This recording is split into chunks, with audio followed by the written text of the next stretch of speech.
First, I'll bring up Margarita, Vasilevskaya.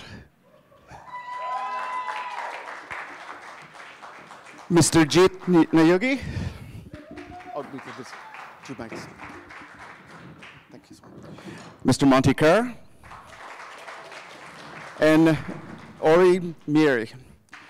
So, Margarita's been involved in mobile marketing and UA for the last 5 years and now head of user acquisition for Doubledown Interactive. Jeet, who you probably saw earlier panel, he's heads of marketing for Playtika's World Series of Poker and is honestly one of the best and most entertaining speakers that we've ever had at Casual Connect. I say that not because he has dirt on me from the various after parties. I honestly believe he's one of the great speakers we've had. Many people know Monty Kerr as the co-founder and chief product officer for Play Studios.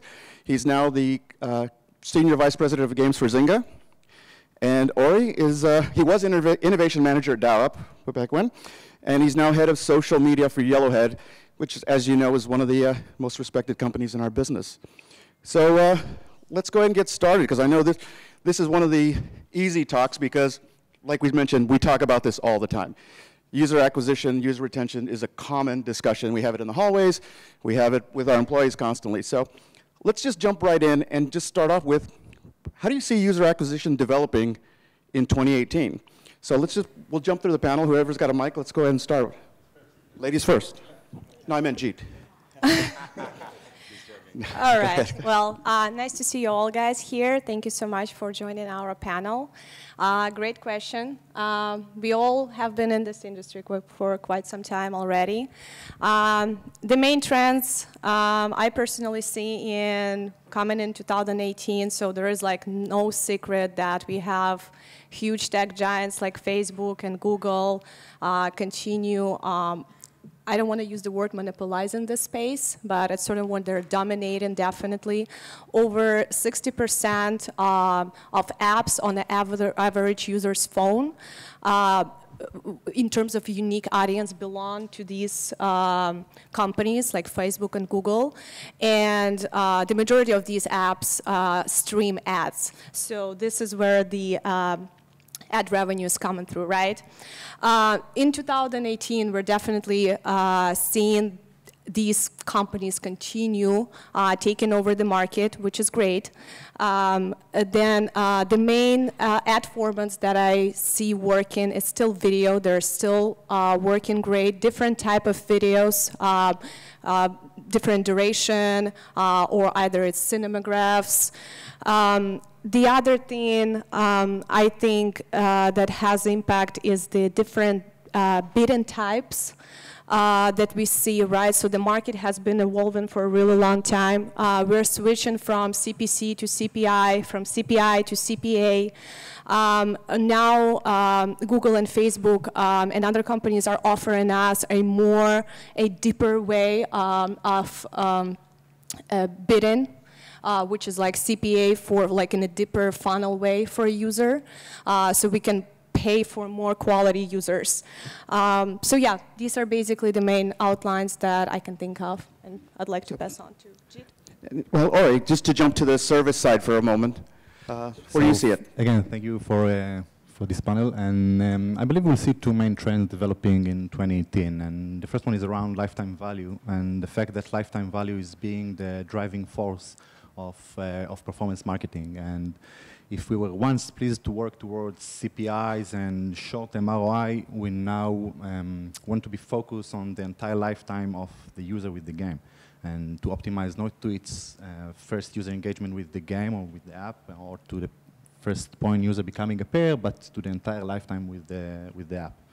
And second trend I think will be around creative, and if core marketing elements like optimization and targeting had such an amazing impact on our industry over the previous year, creative at present time is still somewhat of a black box with a lot of power with it, and it's awaiting a proper deconstruction of the creative ingredients, for example, breaking down what working performance-wise when breaking apart the creative in terms of fonts, colors, shapes, illustrations, animation, etc. So I believe we will be able to look into the science of effective creative. Jeet, what do you think? I think to summarize, I mean, you guys have hit on all of the points, but to summarize, I think quintessentially, and I had mentioned this in my presentation yesterday as well, the marriage of data analysis with creative guys and the UA negotiation skills is something that has to evolve, and especially the data part, you know, the predictive modeling or AI, as much as things you can use to understand your user, where they are, and at the best cost. I mean, UA prices are only going in the right one direction, so this is the right one. So the better you can target them and analyze the data, score them, and retain them, I think is through data, marriage of data and intelligence and analytics is the key, probably driving trend. I mean, new formats and everything will come and go, but I think that is the quintessential marriage that has to happen in 2018, I believe. It's already happening. So you just touched on what I was going to say, which is it's all iterative. Almost everything we're doing is an extension of what we were already doing. It's slightly different. I think, but the way I look at it differently, so we have to continuously evolve. The rate at which we're generating creative content, the quality of the creative content, the formats are all broadening and growing. But it's it's just more, faster, and better is kind of the process we're going through. I think that I look at the product a little more holistically. We're focusing a lot on the funnel, a lot more than we did 2 or 3 years ago. App Store conversion, products like StoreMaven and that help us, try to improve conversion at a place that we traditionally don't look at conversion. And then, the other thing that I think is different is tier 2 markets for us. We're seeing a lot of change in those markets. And our fight in particular. I run Zynga Poker. Our fight in particular is. I know that's the best thing. That was by design. So our fight in particular in North America is a brutal bloodbath. I mean, as classic a fight as you've ever had in the space, but which has pushed us to looking at markets that are emerging and changing. And I think it's a great place for us to look. Great. Well. Yeah, there is probably one more thing that I wanted to call out, is the Apple search ads, right? Evolving a lot right now, only available in US and Australia. They're bringing in more formats with the iOS 11 release. So I think it might be a big hit as well in next year. So we all are super excited to see that. Good point. So when we talk about user acquisition, we often talk about it as kind of a B2B between the provider and the developer. But how can you impact the user's journey in user acquisition? Let's start with Monty. I think that one of the nice things about the products that I've worked on in mobile in particular is that I'm not educating the player about the product once the player has installed my game. Like by the time, I think that one of the things that we don't talk about as much as we should is accessibility, right? To be able to in this tiny segment of marketing material that you have to tell people about your product, a slot game or a poker game or a solitaire game, it's so easy to communicate what that is, and so that it smooths conversion through the store, it smooths conversion inside the product. So, I think that I shy away from flashy, misleading, creative that's clickbait towards something that is going to set the tone and the expectation of the player in their first session. I focus much more, I don't know where everybody else focuses, I focus much more on the first player return, D1 retention, D2 retention, D3 retention, than I do on how far they get into the first time user experience or whatever they do in the first session. It's all about making sure that they understand the product so that whenever they get there, there's no surprises, and then they'll remember it the next time. Anyone? So the way we see it from the user acquisition perspective, so it's all begin with better targeting and better transparency of the app.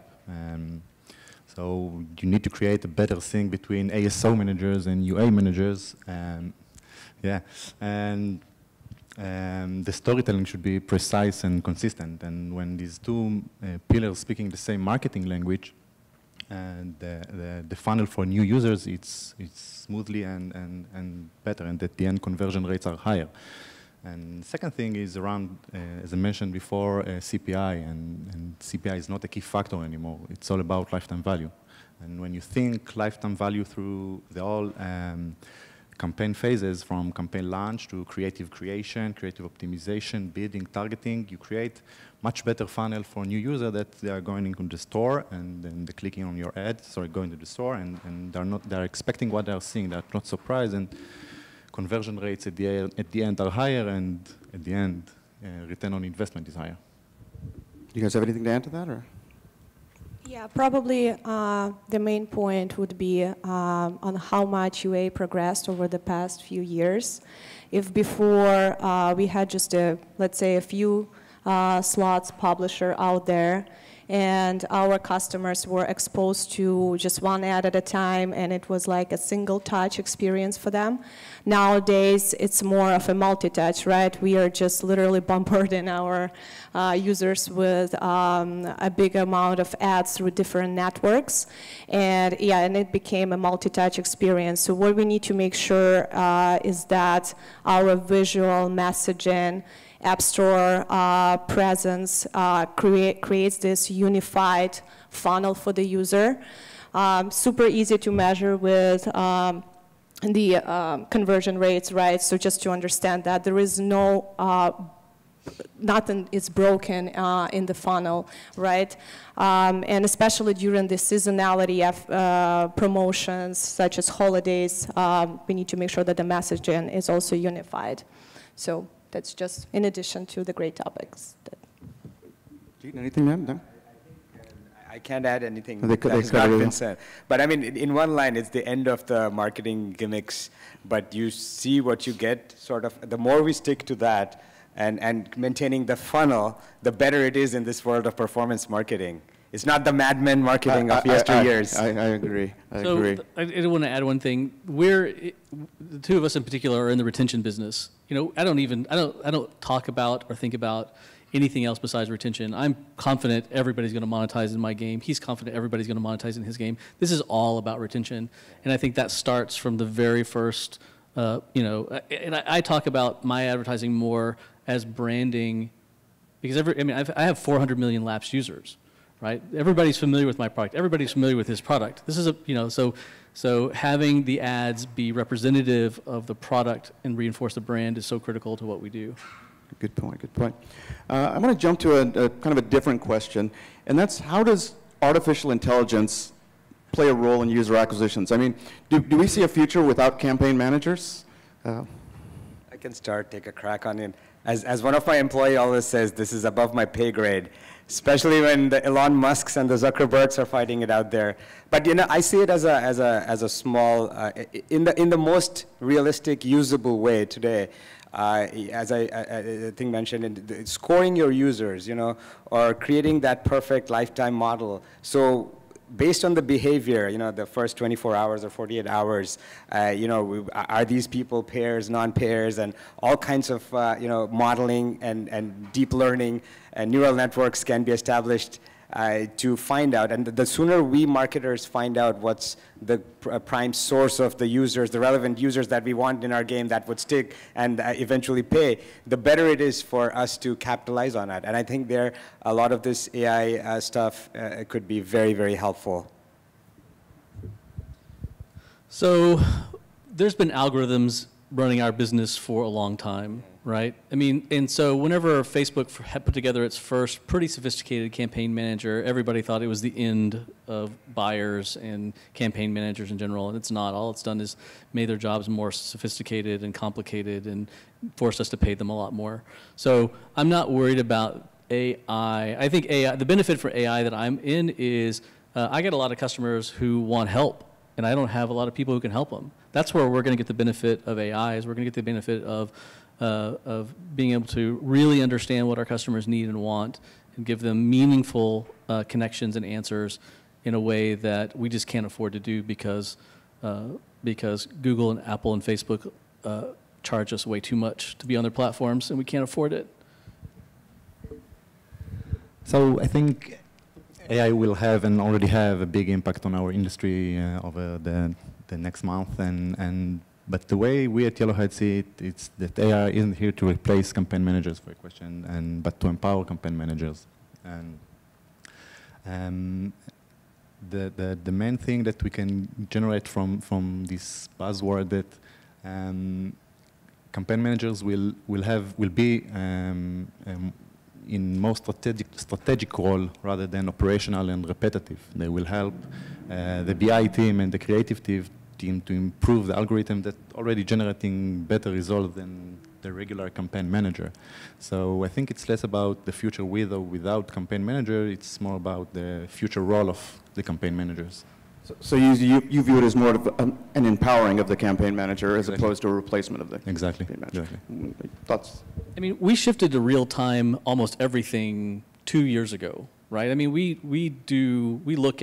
I look at my business in real time, right? So I think that that's what this is going to do is that when we first started doing campaigns 6 or 7 years ago, you looked at it once a day, once every couple of days, right? Now, you know, I told the guys who worked for me at Play Studios, if they're not looking at their, you know, at their campaigns every hour, you know, we're losing money, right? So all I think is, again, it's the same thing I said earlier, which is, you know, faster, better, you know, that's what it's getting. We just have to go faster, better, higher quality.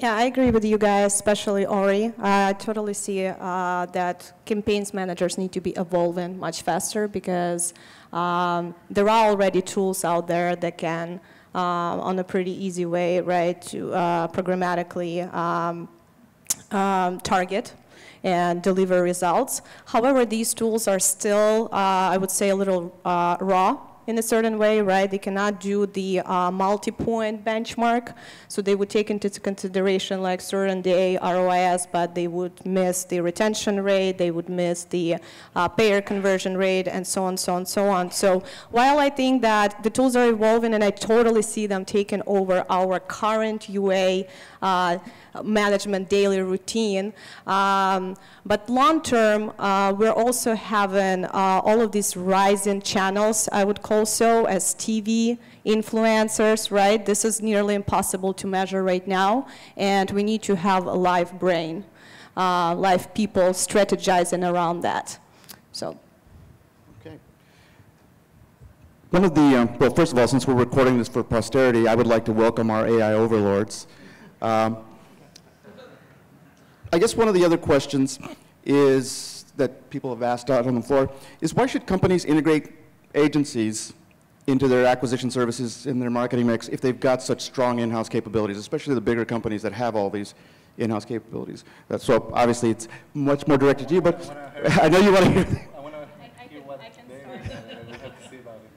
I can start. That's a great question. I'd love to give the feedback regarding that. So guys, it doesn't matter how robust and educated your team is. There is always someone who's going to know more and better, and agencies at the same time. While you're working on just one portfolio, right, or one game or several games in your portfolio, agencies work with multiple partners and multiple products, and they have way more visibility into what's going on. Either if your game is just doing really bad today on Facebook, or this is a trend that's going on across all of the platform, all of the partners, right? So this is extremely important to have this kind of an insight in your team and allocate maybe a small amount of budget to trustworthy, good performing agencies every once in a while. Doesn't matter how well educated your team is, again. So, yeah. Trustworthy and strong, you said. So you're not talking about Yellowhead here. I'm kidding, I'm kidding. No. So no, yeah, we have worked with Yellowhead and still work in some areas. So I think at the most basic level, it's resource management. I mean, if you're a mid-sized, small company, for sure, yeah, there's so many things needed right after you put the right team. You know, the creatives are needed, analysis, execution, the constant testing and optimizing takes a toll. And if you don't have the team, you have to go outside. As Margarita said, these guys have been working in the industry for, I mean, you have to first test and find out the right agency. But the bigger point is also, I mean, if you hand over something to agency, don't just forget it and not monitor it, because you have to be a partner. And that's these days very, very important, is to partner with the right agency and be constantly on top of this, because the strategy is still going to be driven by you. They are executors, monitors, reporters, and also partners in executing the strategy that you have in mind, and value as you define value. So it's very important to work with a good partner, such as Yellowhead. And this is the non-sponsored part of the program. No, but there are many agencies. Test them, monitor them, work with them as partners. So I'll tell you two things. One is you have to be everywhere doing everything all the time in the space, right? And no matter how much you've invested on your own team, there's still going to be holes that you have to address, and agencies are great partners for that. The second kind of dirty secret is that big companies are rarely homogeneous in their thinking, in their methodologies, in their process, in their opinions. And especially a company like Zynga, where we have so many different types of products in so many different markets, it's really hard to have enough expertise everywhere for that. So we have trusted relationships with agencies that are better than some of our in-house teams on some things. And again, but you know, as was mentioned, it's not fire and forget. This is an active management partnership. And if you want success, it's all about, you know, constant interaction. Or it's just, you know, I've seen too many companies just, you know, spin up a partnership with an agency and forget about it, and then, you know, complain at the end of the quarter of how poor the performance was. Yeah, sure. But you do that with your own team if you were hands-off that way too. So I agree with them. So I've been working with game developers over the past 6 years, and Jeet, as you mentioned, a few years ago it was like more about the client-supplier relations. I think today is much more about partnership dynamic. And it sometimes feels like we are working in the same company with the same goal. And if there is a kind of a competition, it's more about an internal competition between two internal teams. And I think one of the most important things that we can add into this mix, rather than performance, is with the agency we are provide a strong benchmark to the in-house teams. Because we are managing a lot of other titles and other companies, we have kind of a radar ability watching over the industry, and we can recognize trends usually faster, like if it's tech trends, media trends, creative trends, etc. So this is one of the big things that we can add into this marketing mix. So you bring up trends. What are the kind of things that impact trends in the industry? Like, I did want to say that there's another factor in that last question, which is capacity. Something that we don't talk about a lot is you know, game launches to take a tremendous amount of focus away from your existing business if you do it right. And if you do it wrong, then you've wasted a lot more than the marketing budget for the launch of the game. So it's also very helpful on that. And for example, in the last year, we've done a strategic shift in Zynga Poker, and you know, we changed our marketing strategy, changed our product strategy, did a whole bunch of stuff to go in that direction, and you know, launching new products and then making major shifts in strategy. You know, you just need help. Agencies can provide that. Trust me, no one knows more about your changes in strategies than us. No, absolutely. I knew sitting you guys together would really work out well. Again, so going back to our, what are those things that impact the trends? You know, what's helping you identify the coming trends in this? So advertisers always want high returns and low CPIs, but those are usually the opposite trends.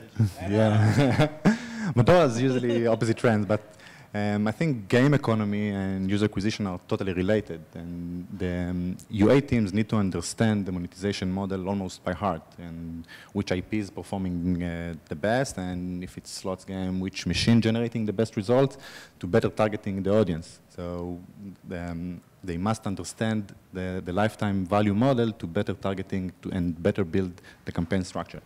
Additionally, I think localization is a key factor as well in reaching new and developed markets like APAC, for example. And when more and more budgets are going out of tier 1, localization is super important. And Facebook is a fantastic platform with its micro-segmentation, the audience, and that can help you to find those untapped audiences that might generate the same lifetime value, but with much lower acquisition costs. So I think, but you have to approach them differently.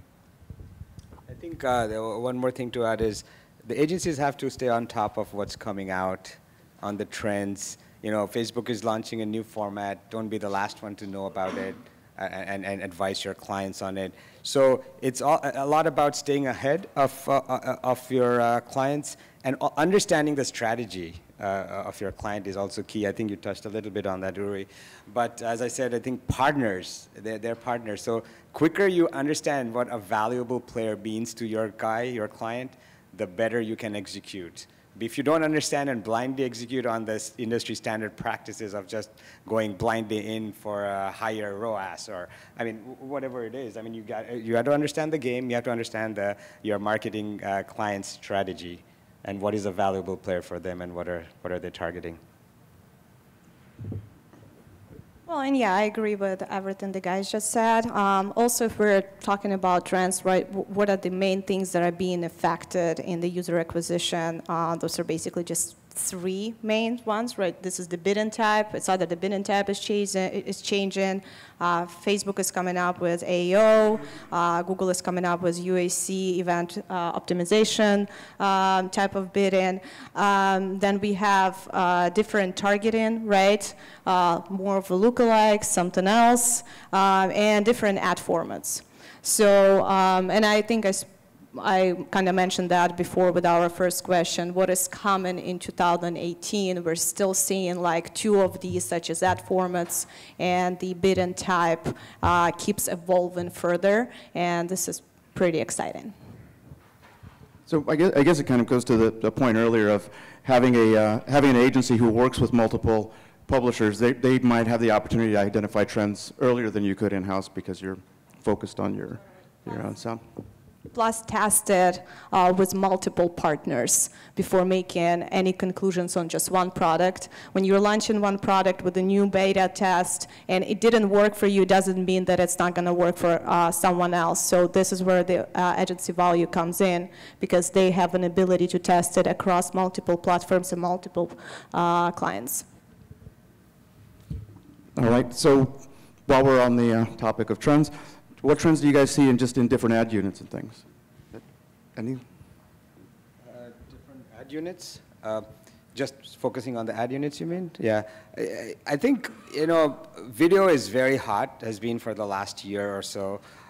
Super hot. I mean, rewarded videos is just making a lot of people a lot of money, publishers and advertisers. I think playables. I mean, the verdict is still a little bit out there. I love the concept of having people test and play your game or app, and then, you know, high relevance users will be the ones that you get. But the execution is so exactly, far. and that is why a big but. And scaling has been an issue for our friends and us. And how do I know about it? It's just guessing. Probably from an agency. No. So no, it's scaling has been an issue, because I mean, if you think of it, I mean, for our games, you need a poker engine to run playables on. It's not just anything and a quick dirty playable that'll be a relevant converter. So the other trends, I mean, Facebook is always ahead in different types of either sophisticated targeting, but from an ad units perspective, I believe they will also get into. I mean, I know Google is getting into playables. Facebook is going to get into some of these types, but they're always on the cutting edge for sure of innovating new format types. So I'm anxiously waiting for the next one. But carousel was a good one as well when you had some storytelling there. So I think these probably are the according to me. So A couple of years ago, I was at a Facebook CXO event where they brought a bunch of executives, lots of us from the casino space in, and pitched us on how we could be better partners for Facebook. Or maybe they're trying to pitch on how Facebook could be better partner for us. I wasn't really sure. But there was one really interesting moment where they talked about, they showed a couple of ads, and the message was, you're not competing with each other. You think you're competing with each other. You're competing against tier 1 brands. You're competing against Nike and Coca-Cola. And stop looking at your competitors' ads and start looking at the best ads in the market. And I think that's where we've failed in all of my businesses, is that we get so myopically focused on our competitors and having ads that are just slightly better than them, as opposed to seeing, are these truly good ads? And I think that's where Playable hurt me the most, is that, like, I play a lot of games, and when I encounter a Playable ad, it is more frustrating than any other ad format, because I don't want to interact with it. And so it's just showing me the same, 4-frame, hand tutorial for 15 seconds till the X appears. That's the game. Where's the X going to appear, right? So, I'm hopeful that this is going to be awesome, but I think that it's emerging. I think that, and we saw that with short format video, like it was terrible at the beginning, and it's so good now, So I'm hopeful. It's just going to take a while to get there. So, Jeet, as you mentioned, definitely playable ads. We're already seeing amazing results. It's still on a small portion, but definitely great result with them and in Google AdWords, and they certainly will make the way into Facebook, and it will be very interesting to see how it will perform over there. And again, video replaced almost all the other ad units in our feed, and today it's not video versus static ads. It's more about different dimensions of video and different lengths, and it's video, but what type of video? I don't have much to add. All the great points were already spoken to. Basically, yeah, my main call out is regarding the playable ads. Amazing, rising ad format. Inventory is still the issue, like the size of the inventory, but we're seeing more and more ad networks adopting this ad format, so it should be interesting. Another, I would say, step from where we are right now would be start A/B testing playable ads, right? And this is to Monty's point, because there are so many of them. The production time is pretty long. It's a week to 2 weeks. Some networks take up to a month to produce an ad, and obviously they just don't have enough resources to make too many of them to run a proper A/B test. So I'd be thrilled to see once this ad format is gonna go higher and have much more inventory, so we'll be able to test more. And probably just mention about what's working right now with videos, to Ori's point. Those are all different video types. It's either the duration or the size. It's portrait versus landscape. So some of the biggest trends that we've noticed so far on Google specifically, those are portrait videos are pacing hot right now. And for Facebook, I would say square video format, and all of the other networks, they do, I would say, 50-50 landscape and portrait. Okay, so we've talked a lot from an insider's point of view. I came from the brick and mortar real money casino space, and I was as shocked as anyone to find out that you actually had to pay to get users. I mean, it was beyond me to see them. I have to pay somebody to walk into my casino. So, when people are new to the industry, how do you explain to them the value of paid user acquisition, and that it's not some sort of necessary evil? Because a lot of like the indie game developers up on the rail that haven't had their hearts broken by the cruel reality of our business, they have that. If we build it, they will come, and think we can bypass the UA. How do you explain to them that that's really not an option? Yeah. I think one way to explain this is that this is a very cluttered space. It's not like any other platform or product. Even if you take consoles, there were only so many releases. It's not very easy, but it's quite easy to make a mobile game and put it up in the store. There at one point, if I was wrong, then there wouldn't be 2 million apps in this world. So imagine that, and there's a the way people are also using the mobile devices and platform is also very, very different, right? While waiting for a line in Starbucks. So you've got very small attention span, and there is so much out there. So discovery is impossible, or next to impossible, if you think you make a great product and throw it up in the store. We have an amazing distribution platform, and people will just type in poker and come in running. So that is the thing. I mean, it's a very crowded space. There are a lot of players. So you have to bring smartly or intelligently the relevant people. You have to pay to get those relevant people, and have all the mechanics. Obviously, you need a great product, goes without saying, but also those retention mechanics that we were highlighting before that we are fighting for and it all starts with bringing in those relevant users. So the targeting of those players that are retentive is super important, and to cut the clutter, you have to pay, but smartly, to bring the right users. So I would tell that developer to go try to raise money. Right? Because if you go and try to raise money without a competitive advantage, without a differentiated product, and without an incredible marketing strategy, you're not even get the first meeting, right? So I think that it's pretty clear, especially in the mobile space, in the social casino space. We've seen games. Catch Up comes to mind. Gram games that have had incredible amounts of growth. In the market, driven almost exclusively by organic growth, word of mouth, but you're never going to find games in our market. I mean, poker is really nice because poker does have organic growth. I've never seen organic growth until I came to Zynga. I mentioned that in the last panel. We talk about organic, but it's not real in social casino. So, in my opinion, in slots in particular, every user is paid for. Every user is paid for, right? The myth of organic users in social casinos is a really big one.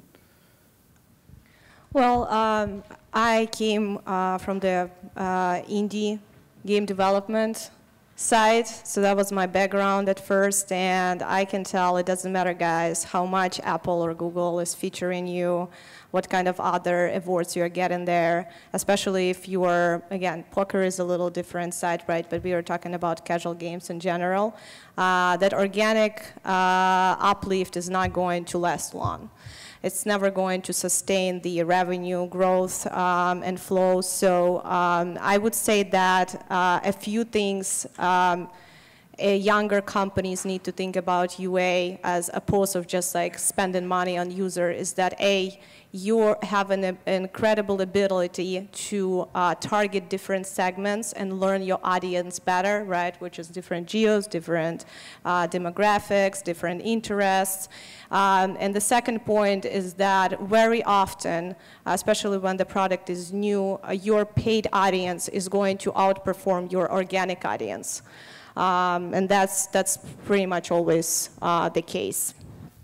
So this is an interesting question in that, I was just talking about paid players versus organic players, but we have massive audiences, like playing our games that we've acquired over years, that are still active, playing products that have tons of affinity.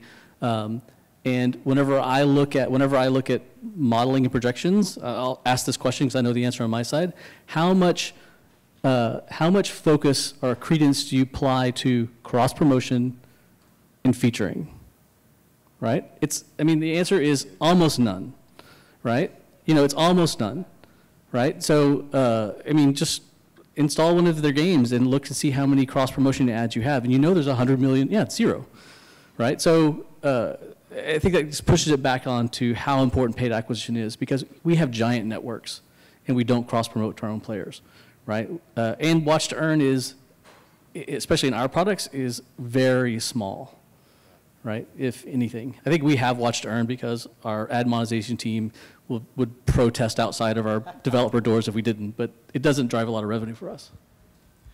So I don't really have what to add on top of your things, besides one thing, that we are managing the marketing budget for a lot of clients, and there is only one client that's doing ASO only and no paid acquisition, which is Tinder. And unless you are Tinder, you need to have paid acquisition. One important thing to add is, I mean, even if you're doing a paid acquisition on small scale, please do measure the organic uplift due to that paid, because I mean, it's quite related. And the other thing is app store optimization. I mean, it's much lower in cost. But you know, the tests you can do, A/B tests on this to conversion, all these elements, and then always be changing the keywords and the titles and whatnot, make it relevant so that if there's conversion, all these things will add up to some organic increase. So even if it's little, I mean, there's not much to be disheartened about, because many of these tests will be inconclusive, but even there were 2 or 3 can move the needle a little bit. So if you want to see any two developers fight, talk about paid to organic attribution, like what percentage of paid attribution can be attributed to organics and organics to paid? That is like, I've never seen any two people in any industry, in any company, on any team agree. It's like such a crazy fight. That is true. And the other thing, and for all of the younger companies, please let us know, because you have a better ability to measure that, ratio than us at this point. Yes. All right, so kind of staying with the topic of the new young indie developers, let's assume they've had their heart broken. They now know they have to do user acquisition, paid user acquisition. So I'm going to ask this specifically to Ori. You know, these guys represent fairly large companies, you know, decent size. They're more on the medium size than the small side, I guess. Oh no, I'm a new studio. I'm coming in. How do I know that with a partner, you've got long-standing relationships with giants in the industry? How do I know I'm going to get the attention? So it's really a simple question for me, because it's really that we are approaching each of our clients in the same way. And I'll just answer your question from the publisher ways, like from the platform ways. But I think it's even advantage, because Facebook and Google sometimes want to generate some successes for these new guys, and they kind of help them to get into the business, and it's easier for them to get into this game with these big guys. But from our end, every client is a client, and we are approaching all of them the same way, with the same methodologies and best practices, and all of them are clients for us. I would say that luckily the industry is evolving, so do the companies, the ad networks specifically. I'm not going to talk just about our media giants, but also like smaller ad networks. They are doing a pretty good job right now. They can pretty much sustain any advertiser tier at the moment. So it does matter, of course, how big your budget is. Everything is being built on your budget and what CPMs you are generating out there. So a lot of big companies with bigger budgets, with bigger ability to bid higher on the CPI or CPM, they're winning the first impression inventory, and unfortunately there is nothing you can do about that if you are not competitive enough. But the good news there is that even the bigger, long-lasting advertiser, they burn through inventory over some time, and they're forced to either pull back and pause the activity for X amount of time, and that's when, if you're still on the network, even if you're buying 5th impression or 4th impression right now, you will always have an ability to get to this first placement at some point. So just be patient. Keep in mind that your CPI, of course, in your bid should be relevant to your placement, to where you are on this waterfall with the network. But like I said, ad networks nowadays, they're being very supportive to any tier of advertiser. So they're going to give you the good guidelines about what's going on there and how you can do better. You can learn with a little bit of money. It doesn't take much money to learn. And if I was giving advice to an indie developer, I would say build an accessible game with an IAP economy that has strong engagement and long-term retention numbers, and prove out that with a very small budget, and we'll buy you. One of us will buy you, right? That's the secret. I'm not going to. Yeah. All right, well, before we open it up for audience questions, I'd really like to thank our panel. I mean, these guys have been wonderful, so. What impact in your strategy does email targeting or retargeting of lapsed users or potentially of new users play in user acquisition? You want me to go first? As always. As always. Except for the product, which you launched much before us. I think email as a channel will always be there in some way, shape, or form. But, you know, as with many of the other products or the older mechanisms, the open rates are not as great. And unless you have a very exciting offer, I mean, our teams are always trying to get the best offer up there. And a lot of in our industry is related to free chips, free coins, play this, play that. So as a mechanism, I believe the effectiveness is going down. But listen, I mean, it's always going to be part of our strategies, especially to bring people in, the existing users in, not so much for bringing out new users. I mean, that has probably almost died, except for maybe retail industry or some other. But in the gaming, new user acquisition doesn't happen much through emails, but still an effective strategy for re-engagement and bringing back some of the lapsed users. But the percents you see are disheartening, yeah. To say the least. So email, the decline in email, both in effectiveness, is probably linear with the decline in Facebook, you know, engagement on Facebook games, right? So, you know, I'd much rather get a VIP's phone number than an email address now, because it's much more, I get a much better conversion on a phone number than I will on an email address. However, we're in a very low margin business. I mean, it's you know, it's highly competitive. We spend a lot of money on user acquisition. We spend a lot of money on platform fees. It's shocking to find these little tiny apps require sometimes hundreds of developers to keep them going. So we're going after every basis point. And email's still profitable, so we still do email. We don't spend a ton on retargeting. It's, you know, again, we both have great brands in the space. Anybody who wants to play poker is aware of our brands. So we do try some retargeting, but it's just not as effective as stealing his customers. So I think it was Margarita who brought up influencer and TV as experimental channels that we can't yet measure. So I was wondering what your guys' approach is to those sort of experimental non-direct marketing channels and how you would justify that as part of your user acquisition strategy. And kind of a follow-up to that is, in addition to TV and influencer, what other channels that aren't so direct would you recommend looking at?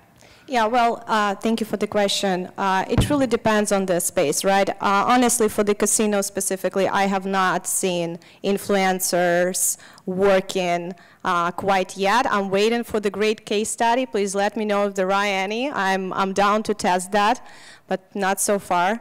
As to TV, I would say that we haven't tried that yet personally, but just from the learnings from our great competitors. It's a great brand presence, like increasing the brand presence and awareness. Still, there are huge challenges about how you would measure it. So I'm looking into it, honestly. And yeah, probably going to give it a try at some point, but have not utilized that yet. Yeah. So I also have a solitaire product which we acquired in February, and influencers has worked fantastic on that product. It's been great for it. Doesn't work in social casino as far as I've seen at all, but in that product it works great.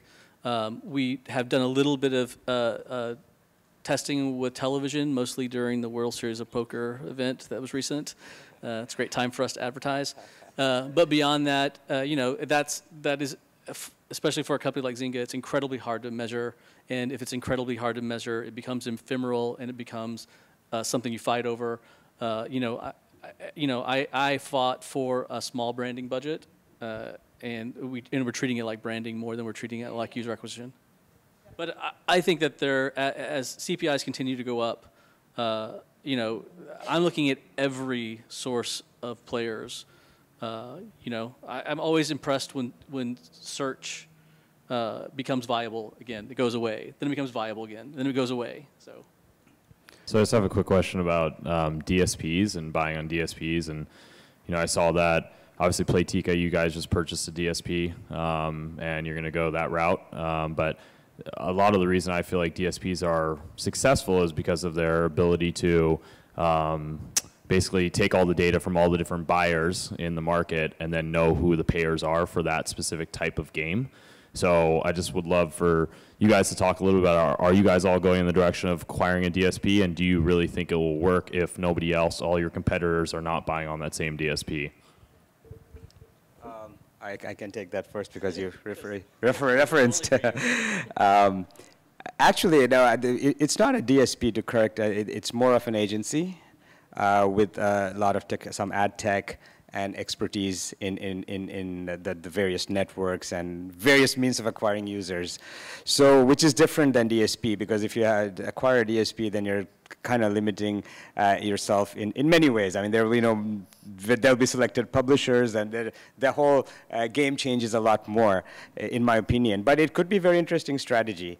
But again, then how you buy through the exchanges, and is it an open market, private? There's a lot of complications, and who gets what in the waterfalls. So there's complexities towards that, but I see a lot of benefit, or some benefits for sure, in the agency acquisition, because people like Yellowhead and others have a lot of expertise in getting the Facebook campaigns right, Google AdWords, and all these other things. They deal with networks. They're strong negotiators. Either you build a team like that, and it's very hard to build when you are talking about our sizes. I mean, we have 6, 7, 8 solid games or more in many cases. Then you need a lot of resources to do that and build something up from scratch. Yeah, so I think that's my take on that. So I'm envious of the 50+ marketing team that you got with the deal, much more than any potential expertise. I mean, data that goes along with it. Like, we have lots of that data, and what we find is, first of all, monetizers tend to monetize in the game that they monetize in. They don't. It's if you spot a monetizer in another game, the chance of them monetizing is no different than spotting a non-monetizer in. You've got credentials for everybody. Nobody doesn't have payment credentials on device anymore, so everybody's a potential monetizer. So, we don't, even with our giant network at Zynga, we don't look for, oh, this guy who also plays Farmville logged into Zynga Poker, he's a monetizer, so I'm going to change the experience for him. We don't do that. It's just not effective. So, we try the same things that work with everybody. Could you talk a bit about your outlook for social casino and Facebook in particular? You mean the Canvas platform? Yeah. Who's going to go first on this one? I'm going to warm it up for you to finish the answer. I just want to make sure the Facebook guys are not here, because my answer is going to be, and we have seen it, the user base on that platform is declining. Heavily or not is a question to be asked to Facebook, but we can see in our games what is going on. So certainly this is not a platform for the next generation, but in our genre of social casino, you too. No, absolutely. There's a lot of slots players, poker players, bingo players is still there. So this is, you don't want to leave them out or aside. So again, do you need a very sophisticated user acquisition spend and strategy? Probably limited. But certainly still a platform that monetizes for us, and it's not going to die anytime soon. But the growth is really stagnant at best. I think declining would not be politically incorrect.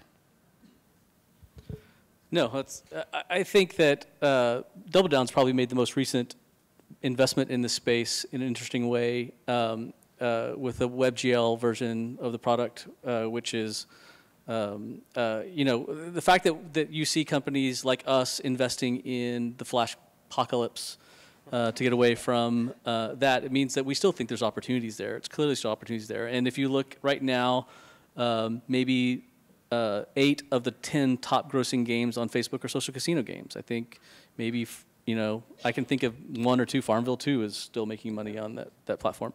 But You know, so it's still important, but it is depressing to watch week over week audience and revenue declines. You know, so it's all about optimizing it. You know, we've got at least 3 times a year we get together and say, what can we do to boost revenues? What can we do to get those users back? We've trying to get featuring as often as possible from Facebook to try to promote it. I actually cornered my Facebook friends and said, you know, if you don't help companies like us, it's all going to be slot games in 9 months, right? So you should help us. You should give us users.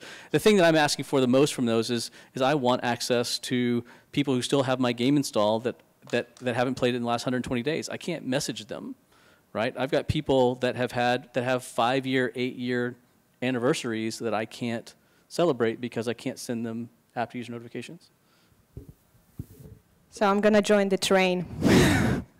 Yes, unfortunately, we all are seeing that, and there is this certain feeling of abandonedness on the Facebook side.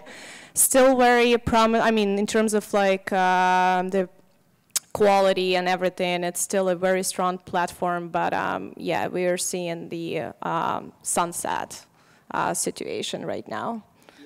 I think one last point on this is it's a bit like radio and TV. When TV came in, radio's gone. But there's still people playing it in cars. So there'll always be that some people will find Canvas even if you try hard for them to not find you and play for quite a few years. Well, I think we're out of time, so one last round of applause for our panel. It's been fantastic. Thanks a lot, guys.